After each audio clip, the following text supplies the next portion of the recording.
Welcome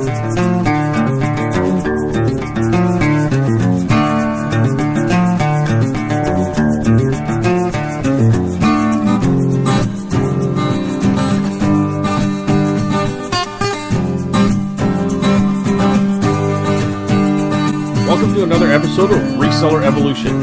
I'm Scott. And I'm Jamie. What? Where's Carl? Yeah, I don't know. Where's Carl? Carl is in Italy. Nice. Yeah, so Carl's not with us this week. Jamie is here, and Carl is in Italy, and I think Jamie will be here next week as well because Carl won't be. And Jamie, introduce yourself. What's going on? Who are you? Yeah, what's going on? I'm Jamie. I've got a YouTube channel called THRIFT on Fire. It's mostly Canadian content, but I do sell, all over the world, primarily Canada and the US, though. I also sell on other platforms like eBay, Poshmark, Depop. And then I also have a podcast with my buddy John, Reselling with John on YouTube. He's from Nova Scotia, and we do the same type of thing. So, it should be a pretty natural fit over here on your channel. Awesome. And what's the podcast called? A to Z Reseller Podcast. A to Z Reseller Podcast. Yeah. Okay. And, well, Jamie, you've been on the show. I do a live show every Sunday, 8 p.m. Eastern Standard Time. Scott Sell Stuff. But anyway, you've been on that a few times, and you do your own stuff, as you had said. And how long you been doing reselling? So really, I feel like I've been reselling since I was a kid. I always like to sell my stuff and make a few dollars.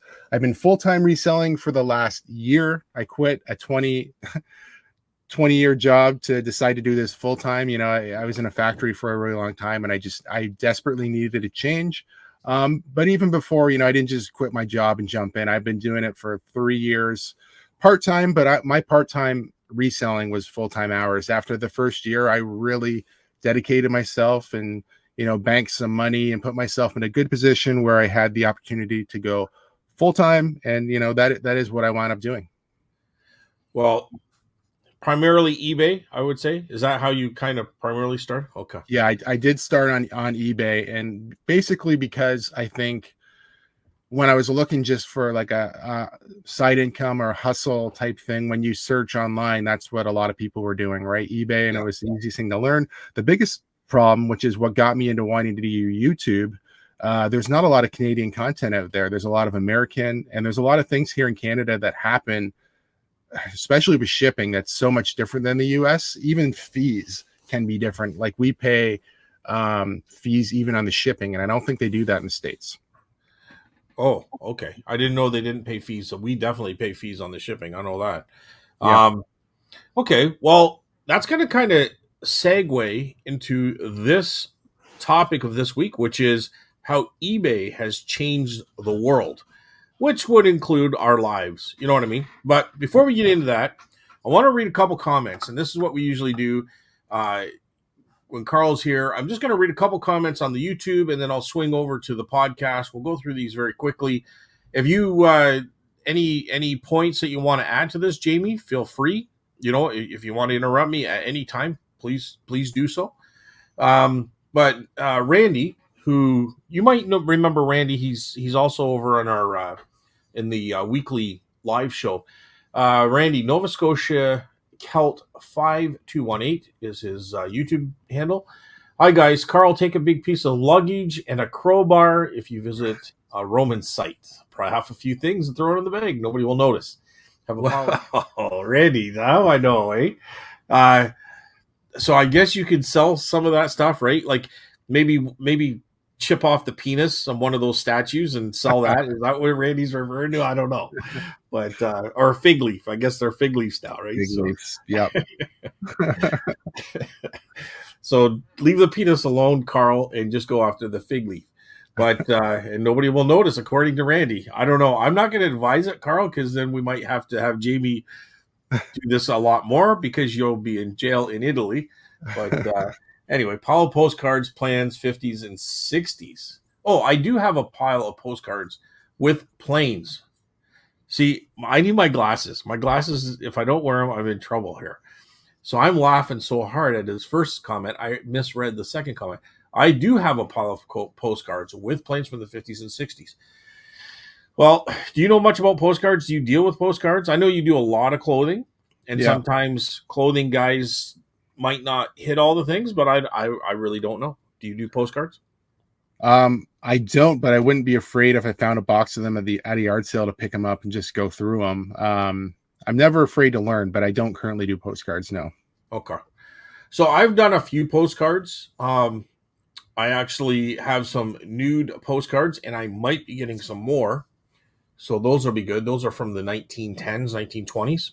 So I'm looking forward to those. But other than that, I don't do a lot. I do know, and I'm kind of talking to you and not the audience right now, but I do know if you find ones that are Halloween, those are definitely big ticket items. Do not pass Good. those up. Other than that, you can kind of just dabble in them. They do well in the booth too. So put them in like a shoebox little thing, and then you can put like a couple bucks on them. I think $5 is sometimes the norm a piece, right? Or you can sell the whole box. But thanks so much, Randy, for that. And now we're going to go over to doing it wrong. Something a lot of U.S. based eBay sellers don't realize is that if you have a store, you're getting 10,000 additional free listings in select categories. Do you have a store? I'm assuming you do. Oh Yes. yeah, definitely. Just a basic store, but I think it's worth Yep. it. Yep. I like it because I get the discounts on the, and I like buying the eBay tape and the odd time the boxes if I have extra tape hanging around. Um, the entire collectible category is one of them.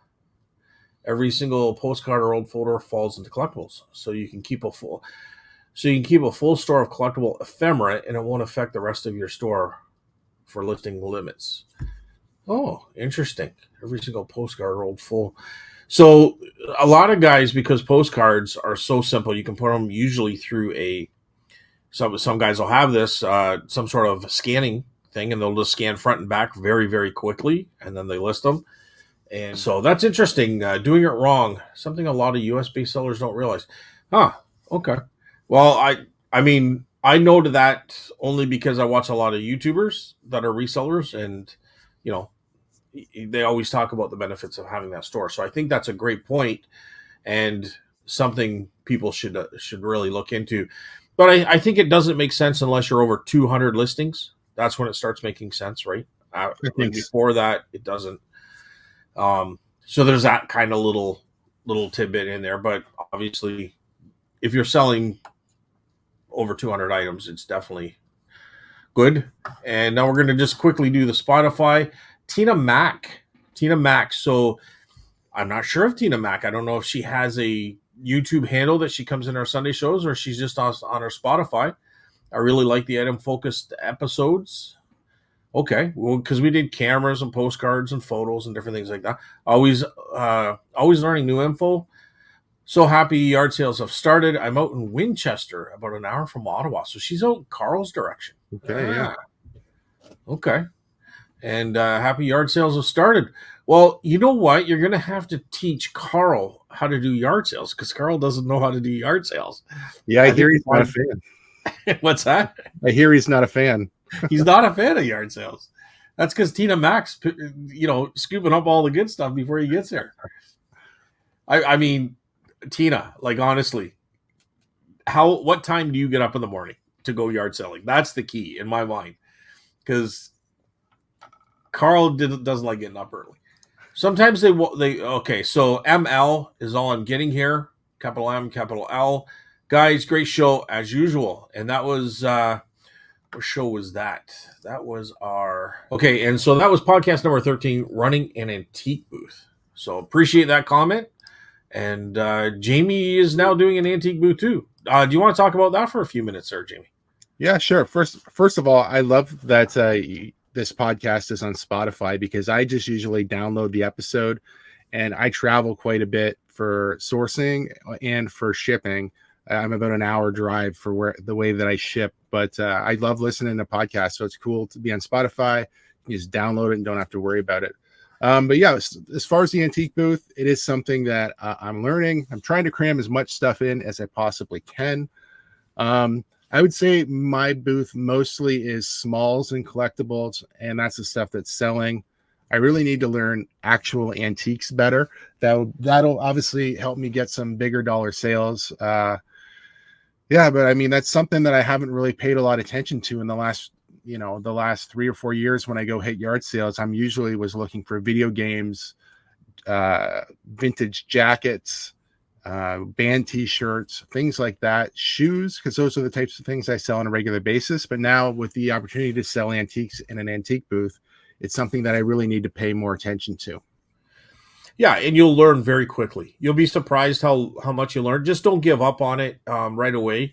You're doing the right thing. You're starting off with a. It's not a small booth, but it's not an overwhelmingly big booth. You know what I Yeah. mean? It's probably the perfect size booth to start with, and it's probably very close. Like I'd have to go in there to see for sure, but I'm pretty sure it's pretty close to what I started with. You know what I mean? And Yep. it's perfect. You get a little bit of the vibe. You get to go in there and just work when other people are in there. I don't know if Mike allows that or not.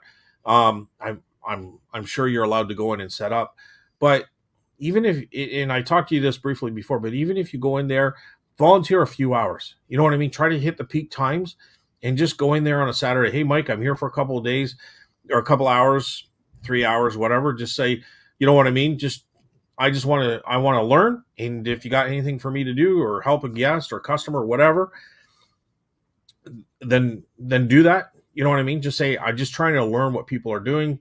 Tell them I suggested to do it, whatever you want. But yeah, for sure, that helps me. I helped out Sunday because Saturday's yard sale day, so they wanted Saturday, Sunday, Monday.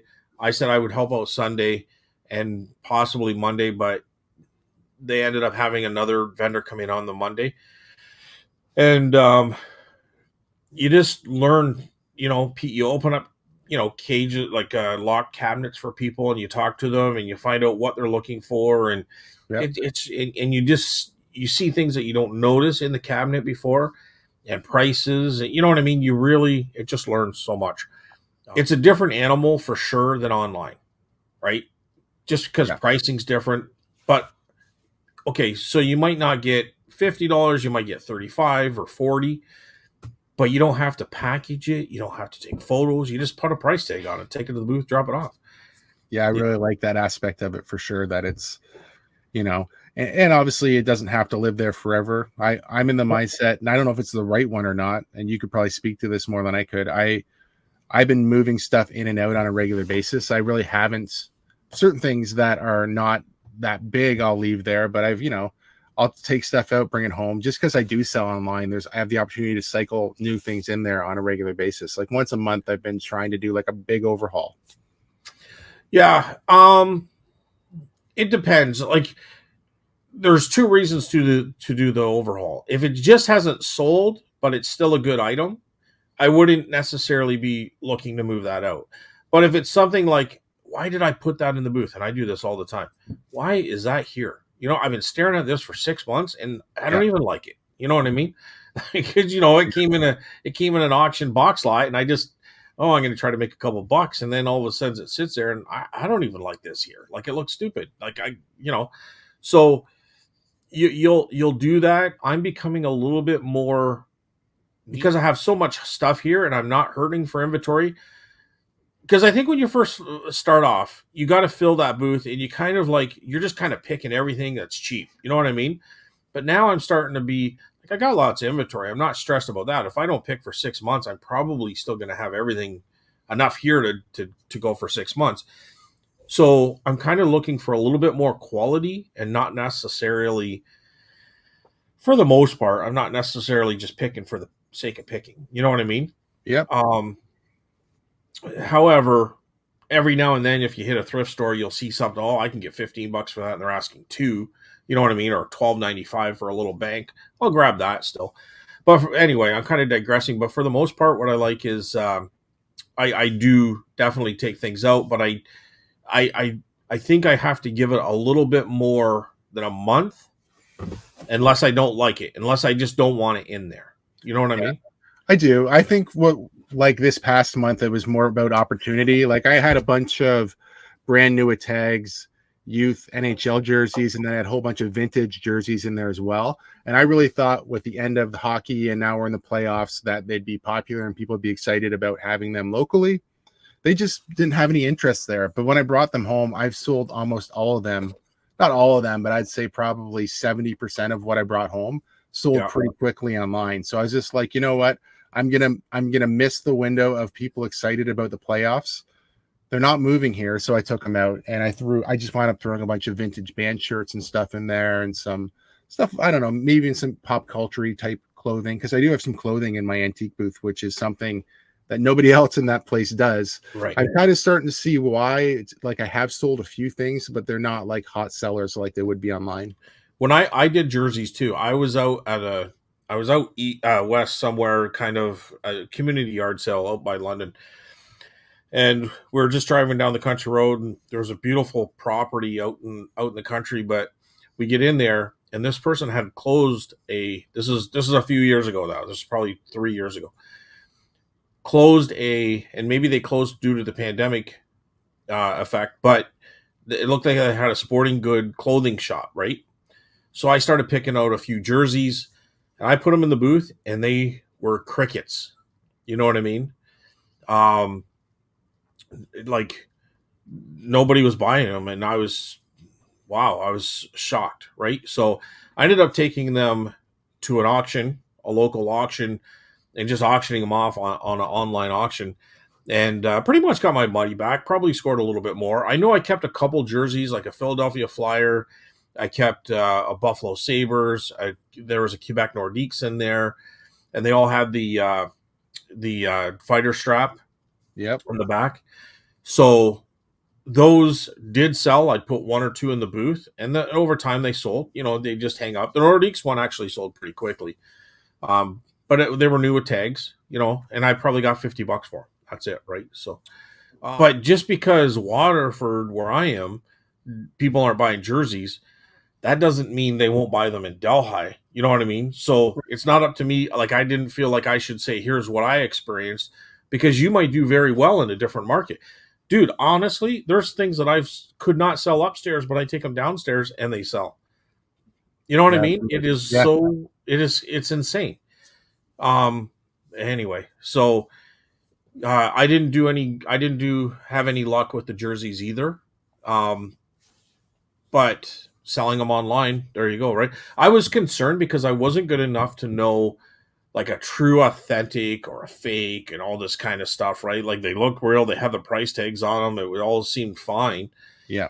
But I'm not that guy. You know what I mean? Like you would probably be able to, you would know where I wouldn't, right? So I have a good idea for sure. Stitching is a big thing when you're looking at jerseys. Same thing though, like if you're trying to authenticate like a Louis Vuitton bag, like things should line up. You shouldn't have sloppy lines and it shouldn't look like amateur. Like there's a lot to say about stitching when it comes to clothing, when you're talking about anything premium, whether it be shoes, purses, jerseys, designer clothing. Like you can kind of tell the fakes. They cheap out somewhere, and if you look close, you can usually tell. yeah. Okay. And there are really good fakes out there that are almost hard to tell, but those ones probably, in most cases, not that this is good advice, probably would pass 99% of the time anyway, and nobody would even know if if you can't figure it out. It's not blatantly obvious to you. I'm sure nobody else would care that much either. Yeah. Okay. Um, one thing I will say, starting out in a new booth, this is what I love about the booth. There's many things that complements picking, especially if you're on eBay, but you have this system. You go and find fake Louis Vuittons. Yeah, They're usually $1 or $2. You buy those suckers because you can get 25 to $35 out of the booth all day long, and they will last. They won't last long. They'll sell quickly for you too. okay, yeah, I see them all the time at the Goodwill bins, and I don't Yeah, know. buy them. Yeah, Buy I them. should. Yeah, I'll have to Yeah, try. yeah. You put them in your booth, you will be surprised for sure. I mean, condition means a lot. You don't want rips and torn and broken straps, which you obviously are aware of. But Yeah, I just put reproduction. Sometimes I'll just put in big capital letters, fake Louis Vuitton. $25, and they'll buy it, man. yeah, that So makes sense. I mean, it's as long as it's not frowned upon by the owner. But I mean, there's not going to be any Vero strikes. there's no Vero strikes, and no, he doesn't care. Like Yeah, you're saying what it is, right? Like there's right. yeah, there's definitely going to be no problem there. I've sold fake Rolexes and Breitling watches, but I just put fake. You know what I mean? Not authentic. Yeah. Um, but they don't care. They really don't. Um, so, anyways, so that's where we are right there. So that sounds good. Everybody's got to know you a little bit, and I'm excited to see how you do at the booth. I think you're going to do well, and just you got to give it time and just kind of learn it. There is a learning curve, like everything else, right? So we've all been there. So, anything else before we get on today's topic? No, I don't think so. I think this is a good topic. It seems pretty open ended for a conversation.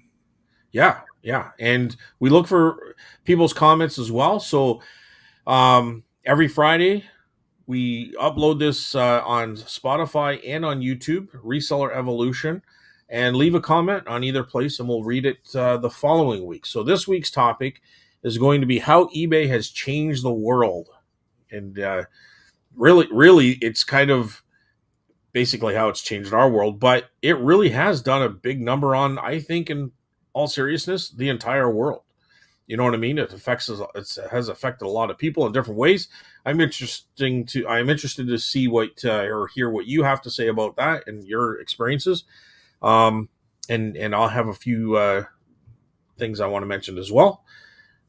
Jamie, go ahead. Yeah, What would you say? What would be maybe one topic or one thing? We'll just kind of alternate back and forth here. sure. I think one of the things that came to my mind instantly is it's made people really sensitive to the idea of being ripped off, right? Like people always, you can go to yard sales now and people have looked it up on eBay. They don't want to get ripped off. Even when you're talking about sourcing at thrift stores, I don't know how many times I've been in thrift stores, Value Village for one, where they might even throw eBay prices on stuff and throw it in the counter, or I've seen different thrift stores print off like an eBay listing, not even a sold comp, but a listing thinking they have gold. So I think it's made people sensitive just because they can figure out what they think their item's worth. They maybe don't want to sell it on eBay. They want to sell it in their front yard to a stranger, but for some reason they still think that potentially it could be worth more. And I don't know. I don't know if that's a good or bad thing. It's good on our end because we can look up, in the blink of an eye, how much something is worth. But on the other end of it, it's hard to go to a yard sale now and buy something for 25 cents because people kind of know what their stuff is worth. Yeah. Um, I mean, you could always tell them to go ahead and sell it. You know what I Oh, mean? Do you know what's definitely. involved? You know what I mean? Like go just try to open an eBay account. Don't even try to list anything. Just go open an account and tell me how easy that is. And Mm-hmm. it's not hard, but if you don't have the time, you don't have the time. You know what I mean? So, no, I agree with you. Um I'm really interested into seeing how this year with yard sales, how it like I'm going to judge between now and the end of the yard sale season and see how different it is, because we're really only a couple weeks in, and I've already experienced exactly what you're saying, Yep. where I didn't experience it.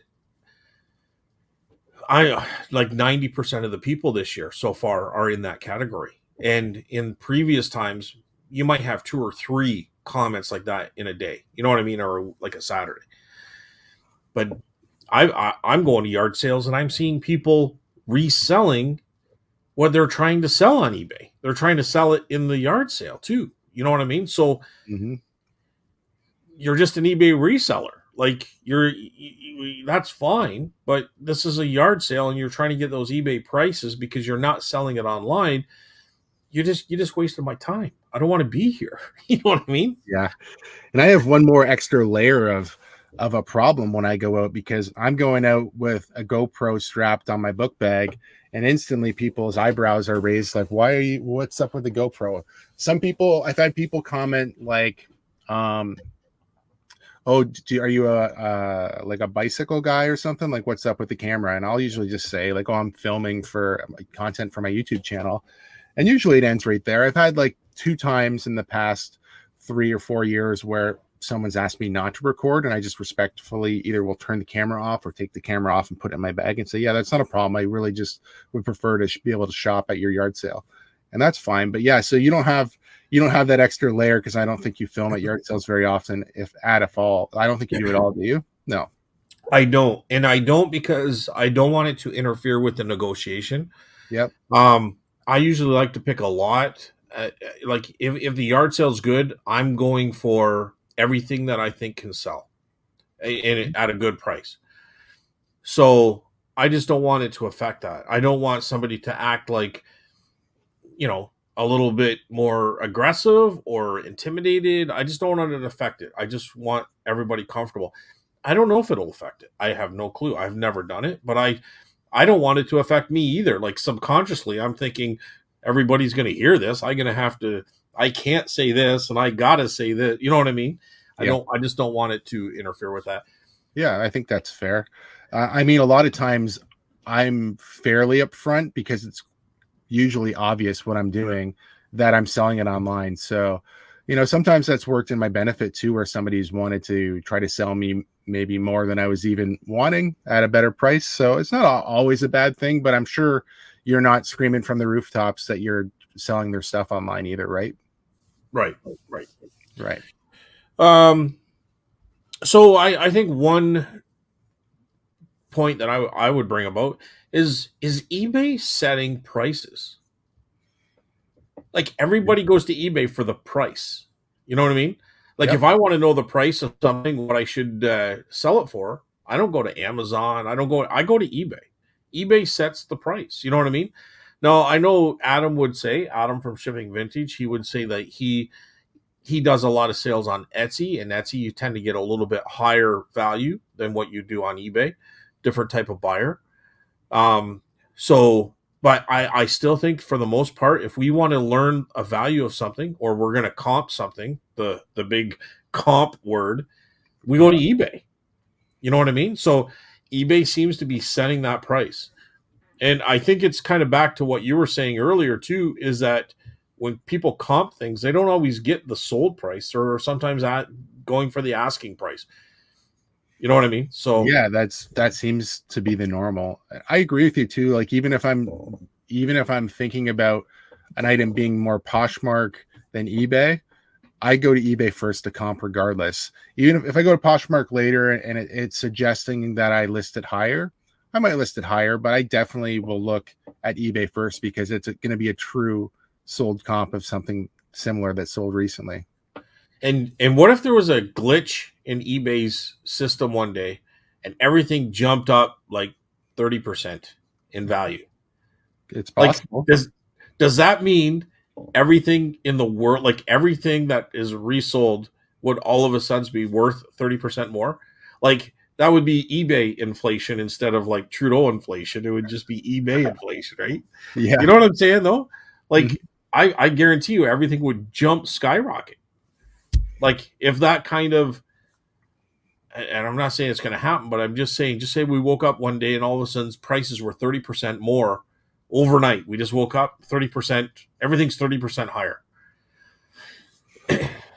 Yeah. I You go to comp something, you're going to comp it, you're going to list it for what it's selling, what it shows it's worth, right? So, yeah, it's true. I mean, there's also like when you do comp stuff on eBay, there's opportunity, right? Like, right now, if you had an Anaheim jersey or an Oilers jersey, regardless of what the comps say, you probably could sell it for more than it's worth, right? So that will also sometimes things that happen in society might inflate the price of something, but then when that sort of dies down and it's back to reality, that comp isn't even relevant because no one's going to buy it for that now because the hockey's over, or your team's been eliminated, or the big race that was happening on the weekend, it's already over, so now that price isn't valid anymore. So it's not the be all end all, but I think it's eBay is still a good starting point. But yeah, they seem to have a lot of control in the value of things on the market. yeah. Yeah. All right. So what's a point, another point you want to make? Yeah, I think what one of the things eBay's done a really good job of doing for us is like being able to sell things individually, but a lot of times you can take lower value stuff and lot them up to get rid of things that don't have the same value. And I think before people were doing that online, a lot of times these little items that you had maybe didn't get sold or people would overlook them. I think it just gives us a new opportunity to like take items that are worth less money, lot them up and sell them like that. And I really haven't really seen that on, I haven't really went to Etsy and seen a whole lot of things lotted up like that, unless it's like comic books or magazines or some sort of ephemera. I think it's really changed the way you can sell inexpensive items for more money.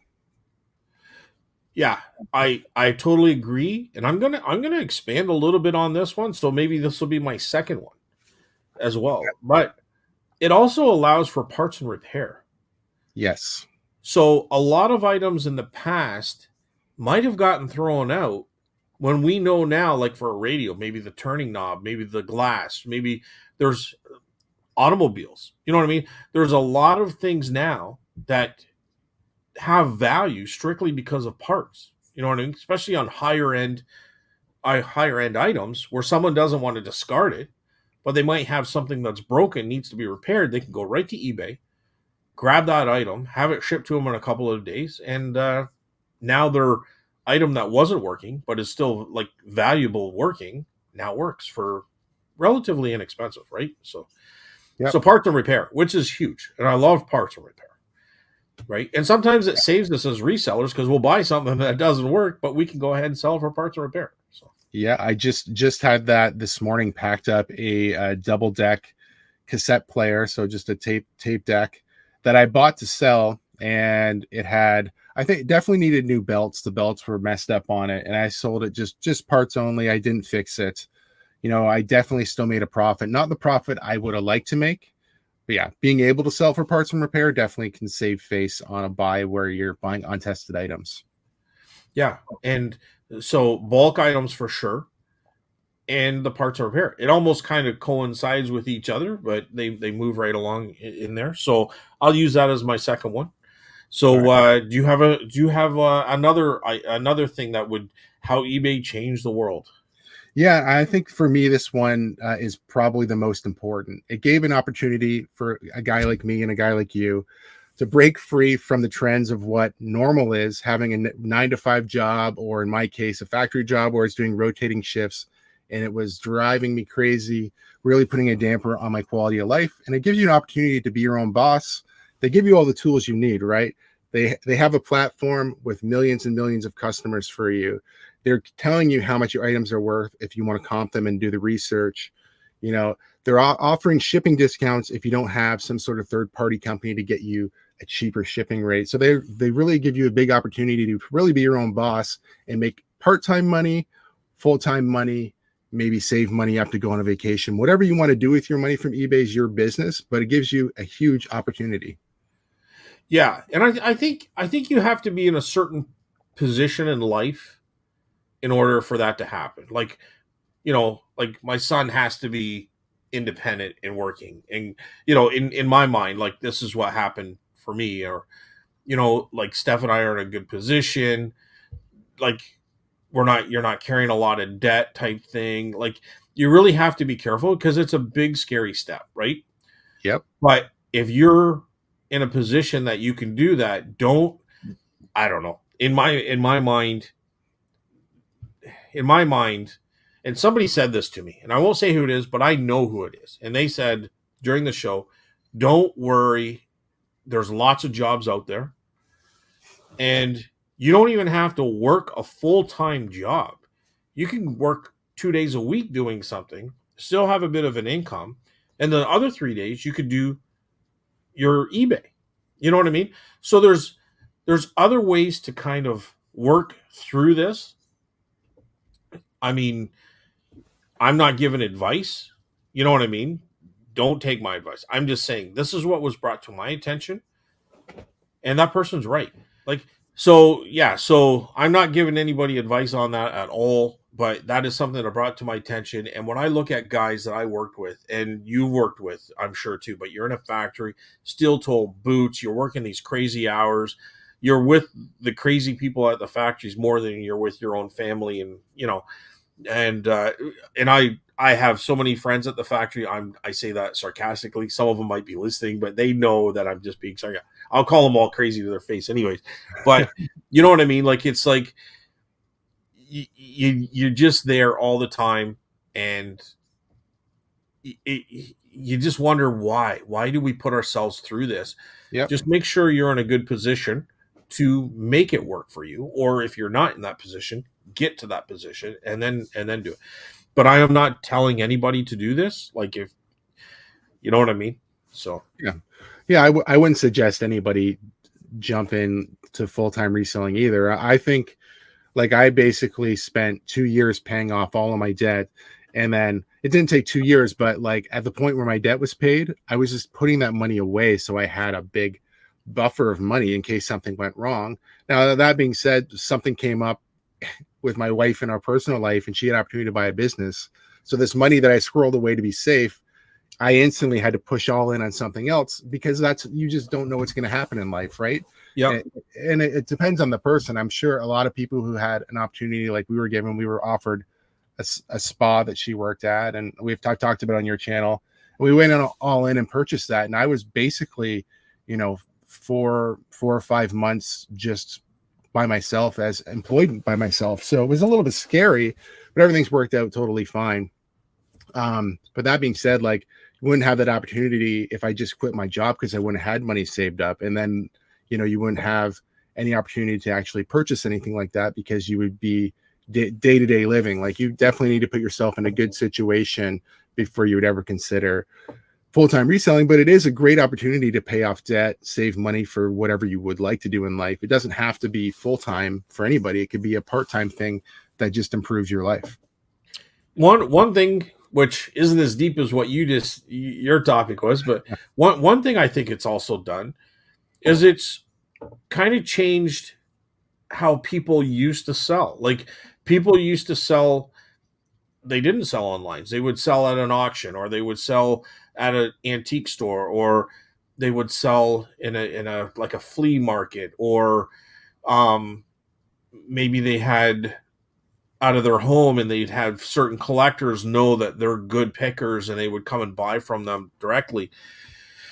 And I think that's really hurt the old style, the old timers that didn't adjust to online. I think it's really affected their lifestyle. I know it has quite a few of them. Um, but I also think it showed, on one hand, it can increase the value of some items, because people are comping what it's sold for, and that's creates the value of an item.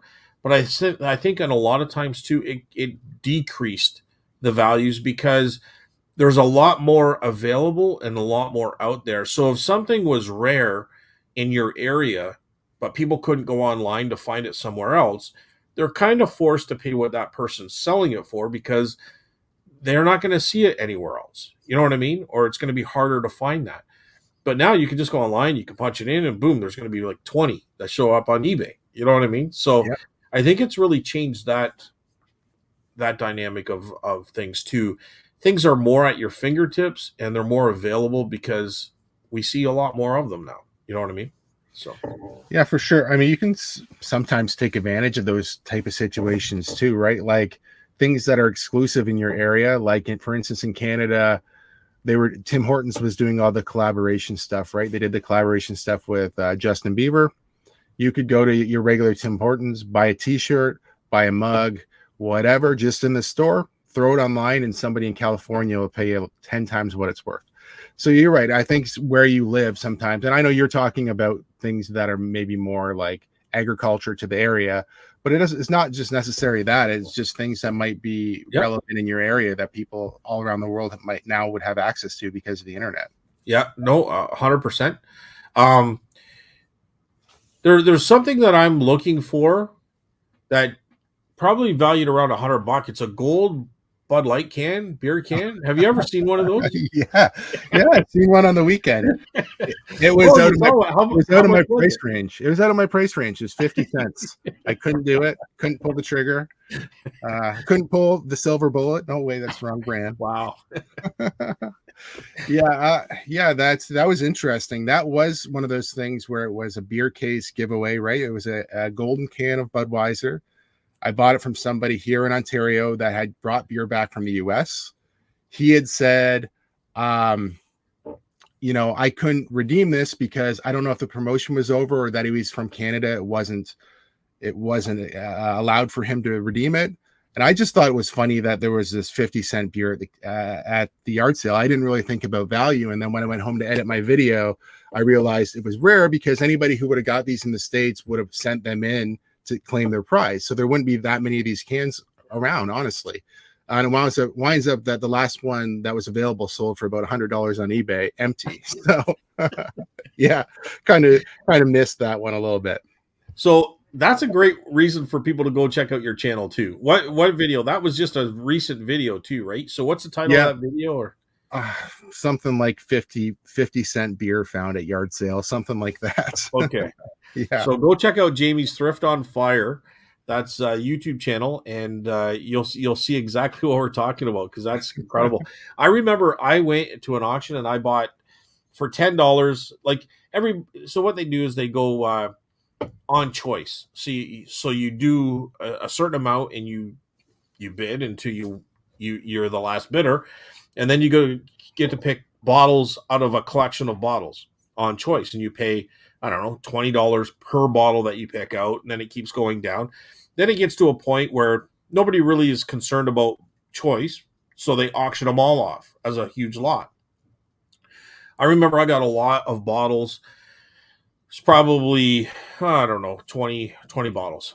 And I got them for $10. Got home, and in there was a Coca-Cola bottle, but it had Arabic writing on it. Okay. And I looked it up, and it was right around the $100 mark. I think I got $85 or $95 for it, but it was bottled in Iran, so that's for the Arabic, and on the other side it was English Coca-Cola or Coke, and highly collectible. Those people they're from the 70s, and bottled in Iran, and you won't mistaken it. But if you see that, grab that bottle too. But you're 100% right, where you get other things from other countries, very highly collectible, and eBay's the place to go for sure. It is. Yeah. All right. So one thing I'm thinking about, and I don't know when Earth Day is. When's Earth Day? No clue, but I know it exists. Okay. So let's just say whatever Earth Day is. And I'm thinking about writing our lovely government, Trudeau. I can't talk politics when Carl's here. I don't know if I'm allowed to talk politics when you're here, but I'll just say our lovely Prime Minister should have resellers be allowed to have all these tax benefits because we recycle. We are huge recyclers. Think of all the stuff that would be in the landfills if it wasn't for eBay resellers grabbing this stuff and throwing it online. Yep. You know what I mean? If they didn't have yard sales, or we didn't go picking at the curb or do this and then resell it online, we're basically recyclers. And we should be given huge credit for that, because we are saving Mother Earth as we speak, Jamie. Yeah. No, I think it's a good thing. I know there should be some sort of tax break for that, for sure. I could see that being, a green ascent initiative type thing. But the thing that gets me about the government, if we're going to talk about the government for a second, is it doesn't affect us too much, except for the image that it portrays. I don't know how many people are annoyed that they have to pay HST or something on a used item. That seems crazy. Like, somebody already bought this new and paid the tax on it. Why is the government getting the tax again? It doesn't really affect us too much, because at the end of the day, eBay, for instance, pays the HST anyway, right? They do a lot of that back end stuff, but it's a money grab for the government. And it's sort of like, it's not insulting to the buyers, but it definitely raises the price of the item, right? Which is a turnoff sometimes. And it does affect us too. Like, I mean, we get like, eBay takes their 13% off of the item, the package, and the taxes, and they take that 13% off of everything added up. So it does affect our bottom line. Yeah, right? You're right. So it's almost like we're getting taxed on a tax on a tax. You know what I mean? Like, welcome to Canada. Welcome to Canada. Home of the tax man. Yeah, it is crazy. But yeah, you would think there would be, they definitely reward almost every other thing out there that is trying to be recycle or be green. But yeah, and for some reason, reselling is most of the time is looked down upon usually. But I don't think it. I've heard that comment a lot. I've seen that where people get upset with it. I've only had ever. I'll tell you this story, but first of all, I've only ever had one person kind of get upset with me about reselling, and then quickly backtracked. okay, So I don't. I think people find it fascinating and interesting, and I think that's why these YouTube channels blow up so much is because people enjoy it and look at it. You know, you're going to have those negative Nancy's out there. There's no question about it, right? I had one lady. Now this is going back pre-COVID, even like this was in my early stages, where I offered to buy somebody's entire salt and pepper shaker collection, okay, and I'm going to advise against that now. I don't know where you are. Like I don't know your store if salt and pepper shakers. Well, at one point they used to be very collectible, and now they're just shelves dust collectors is what they are. So right, be very unless there's something super unique, super fancy about them. Like maybe like I mean I had really unique ones. They're a couple inches, 2-3 inches, but they were whales made in okay, Japan from the 50s, but they look super cute. You know what I mean? They kind of have human faces on them, smiles. Like people might grab that stuff, but for the most part, salt and pepper shakers are getting, they used to fly off the shelf and now I can't move them. So be careful with that. So, anyways, I had this lady who wanted to sell her collection of salt and pepper shakers and she was selling them individually. And I said, how much for all of them? And she said $75 for them all. And I said, would you take 50? And she goes, no. She goes, I want $75. And I said, okay. I said, I am going to have to drive out there. And I was just kind of calculating gas, but you want $75? I'll pay $75 and I'll come and pick them up.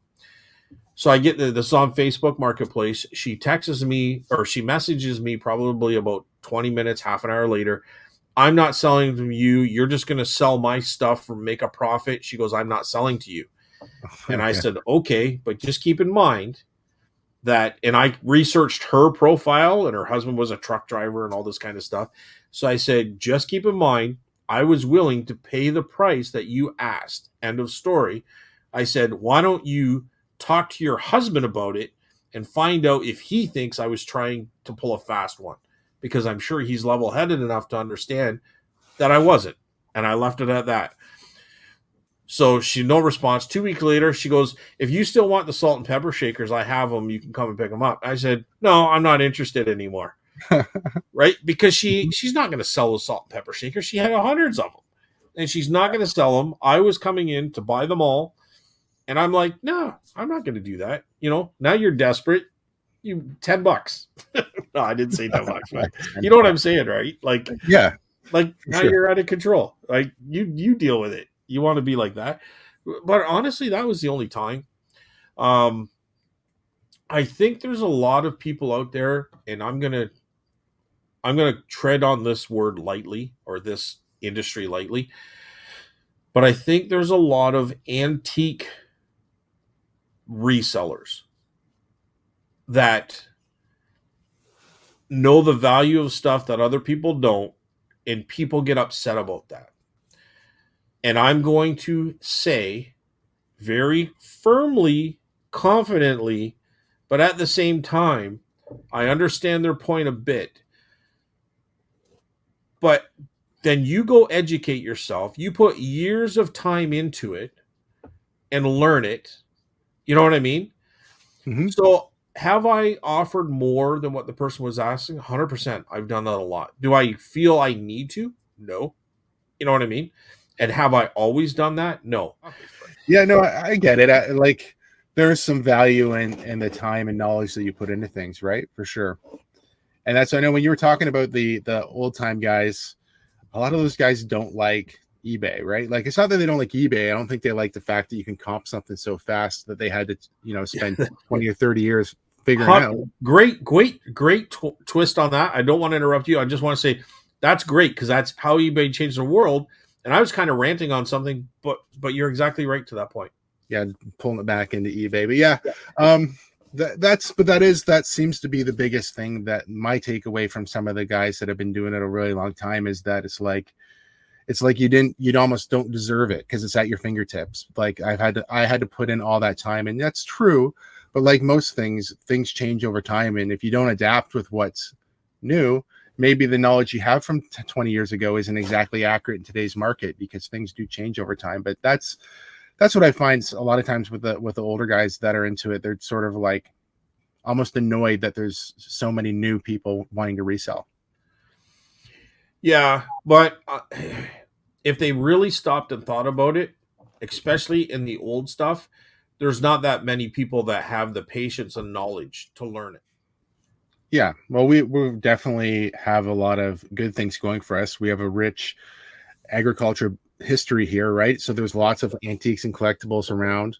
And even though currently there's not as much money in this area as there might have been, because I mean, the money in this area now is people who are moving out of the city and buying up these places. But I mean, the history is still all here, right? And the history is very valuable.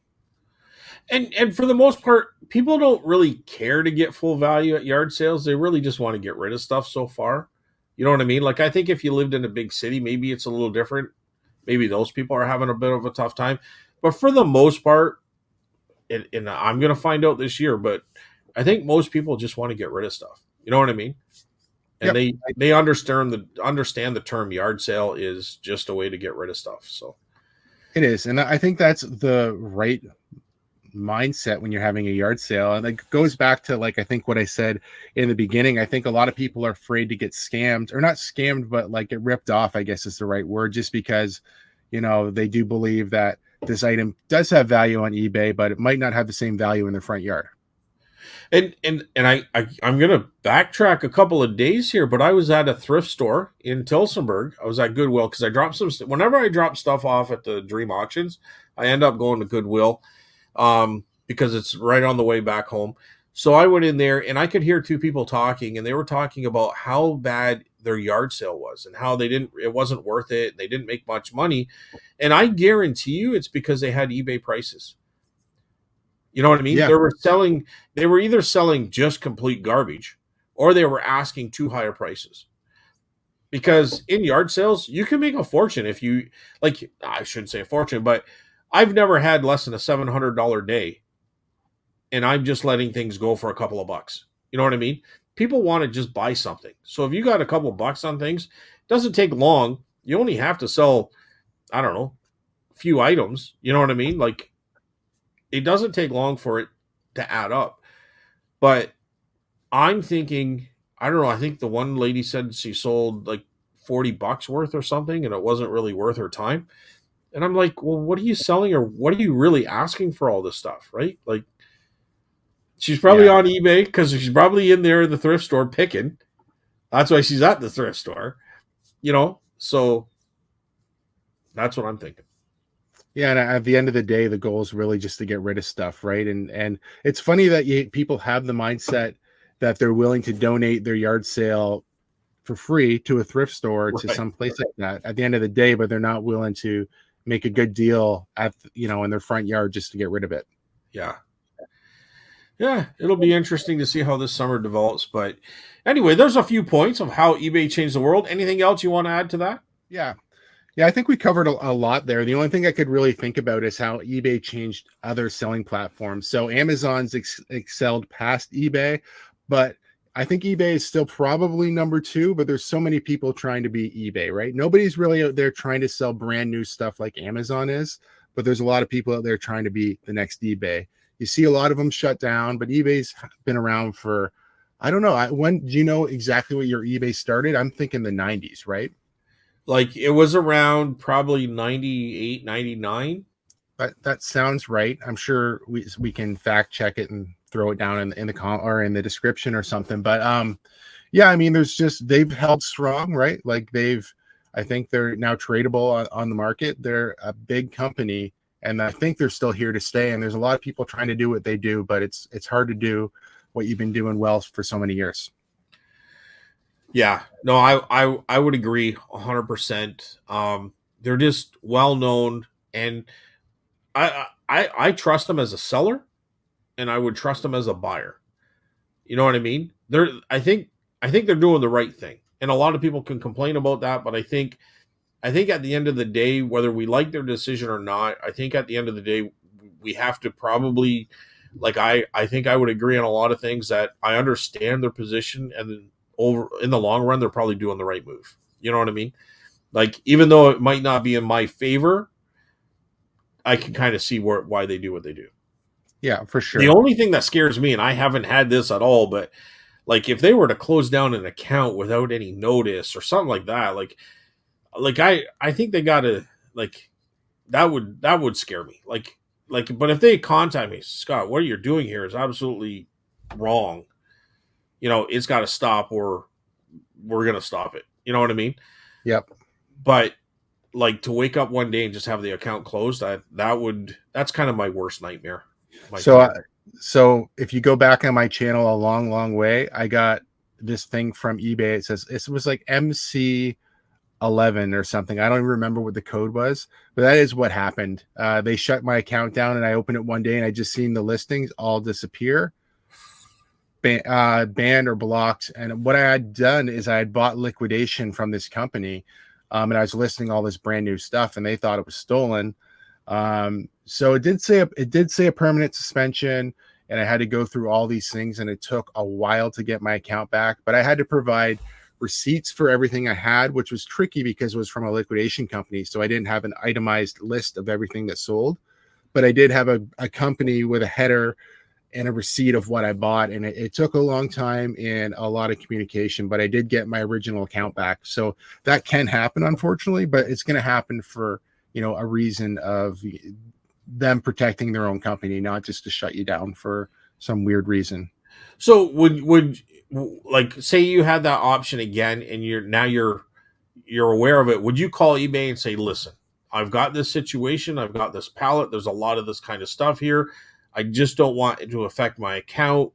Do you want receipt?" Like, would you go those steps ahead of time, or like be proactive on it, or would you still kind of just wait? Yeah, I don't think I realized it was going to be an issue. I just thought I was aggressively trying to sell. I went from being very casual to it was sort of like, okay, I'm going to buy this great big return pallet and I'm going to just go all in on it. But it was usually there's a red flag, right? Where they're like, wait, what is going on here? This is not what you normally do. What are you doing? And you know, it wasn't like I said, it wasn't necessarily that it was a forever ban, even though that particular code that I got was a permanent suspension. They definitely just want to make sure that you're doing things the right way. So yeah, maybe contacting them, but I honestly didn't think I was doing anything wrong. I just thought I Right. was listing heavily, which I still do to this day. If I buy a whole bunch of stuff, it's not uncommon for me to like list through a whole bunch of it to try to get through it, right? So Yeah. yeah, it was just something that never happened on my account before, and they slammed the brakes on before potentially I got myself in trouble, or I think they really thought potentially I had a bunch of stolen stuff, but I had proof obviously that I bought it, which was a good thing. Yeah. So I can't imagine waking up one day and seeing that message. That would be brutal. Yeah, it was crazy. Yeah. And okay. Interesting stuff. So anything else? No, I think it's been a good episode. Okay. So anybody new here, uh this is on Spotify and YouTube. Go check out Jamie's Thrift on Fire YouTube channel. Uh, you won't regret it, and at the same time, you're going to see a golden Bud Light beer can worth $100. Was Yeah, I that was remember. that U.S. or Canadian? Oh, that's Canadian. It was Canadian. Yeah.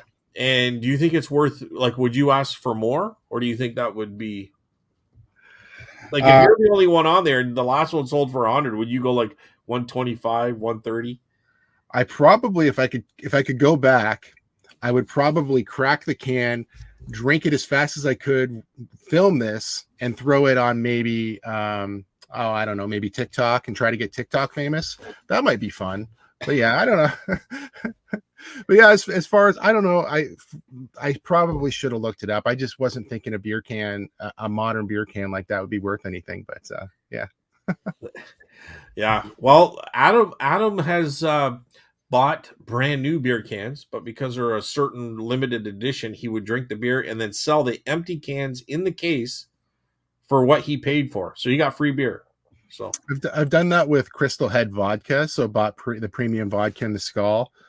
I enjoyed it, and yeah, then sold the bottle for like $20. So you get $20 refund, better than what you'd get at the when you return it for 10 cents or whatever they give you.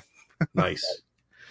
So how has eBay changed the world? That's right there, right there. You get discounted on items. So, all right. Thanks so much for coming on today, Jamie. And are you back again next week? Yeah, definitely available. All right. So we got Jamie coming back again. He's replacing Carl. Carl will be back in a couple of weeks. He's just enjoying red wine and I don't know what do they eat and cheese. What do they eat in Italy? Red wine and cheese. I don't know. Yeah, I think heavy pasta, right? Isn't it? Heavy pasta. Yeah, yeah, that's right. Lots of pasta. Oh, geez, he's gonna be heavier than me. I don't know. All right. Thanks, Jamie. Thanks, Jamie, for coming on tonight. Anybody wants to leave a comment, leave a comment. We'll read it off next week's show. And we're here every Friday, Spotify and YouTube. So until next week, we'll see you later. Thanks a lot.